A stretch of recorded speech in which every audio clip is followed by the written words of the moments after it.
Բարև ձեզ, ես Եվա Խաչատրյանն եմ, սովորում եմ Մխիթար Սեբաստիացի կրթահամալիրի 9-րդ դասարանում։ Այս տեսանյութի ընթացքում ձեզ կպատմեմ, թե ինչպես եմ անցկացրել իմ գարնանային արձակուրդները Թբիլիսիում։ Մարտի 25-ին միջին եւ ավագ դպրոցի սովորողներով գնացինք Վրաստան, քաղաք Թբիլիսի, ընկեր Ռինայի, ընկեր Վերայի եւ ընկեր Սոֆիայի ուղեկցությամբ։ Երբ արդեն հասանք Թբիլիսի, առաջինը ինչը աչքս նկատեց, դա այնտեղի կարգով շարժվող մարդիկ էին։ Երբ արդեն տեղավորվեցինք հյուրատանը, կատարեցինք երեկոյան զբոսանք Թբիլիսիում, թափառումներ Թբիլիսիում։ Ճամփորդության ընթացքում հասցրեցինք գնալ Ներսեսյան դպրոց, այժմյան Կովկասյան համալսարան։ Մեզ այնտեղ լավ դիմավորեցին եւ ցույց տվեցին նրանց լսարանները։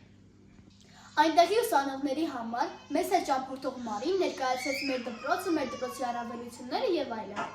Կովկասյան համալսարանը ինձ շատ դուր եկավ, քանի որ այնտեղ կար մեծ գրադարան եւ Ներսեսյան դպրոցից շատ բաներ պահպանվել էին։ Հայ-վրացական նախագիծը շարունակեցինք 98 դպրոցում, այնտեղ մեզ շատ լավ դիմավորեցին պարելով, երգելով։ 98 դպրոցի սովորողների հետ մեր բարեկամությունը արդեն երկար տարիներ շարունակվում է։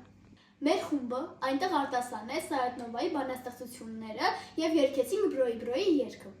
Ժամանակ ենք հատկացրել եւ եղել ենք Իլյուզիայի թանգարանում։ Այնտեղ ինձ շատ տպավորեց Հալիների լաբիրինթոսը։ Մենք գնացինք նաև Հովհաննես Թումանյանի տուն-թանգարան, ընդ որում նշեմ, որ մեր խմբից շատ երեխաներ արդեն եղել էին այնտեղ։ Գիդը մեզ պատմեց Հովհաննես Թումանյանի մասին, որոշ բաներով նաև տեղեկացանք հենց այդ տան մասին։ Այնուհետև պատշգամբում երգեցինք Հովհաննես Թումանյանի երգերը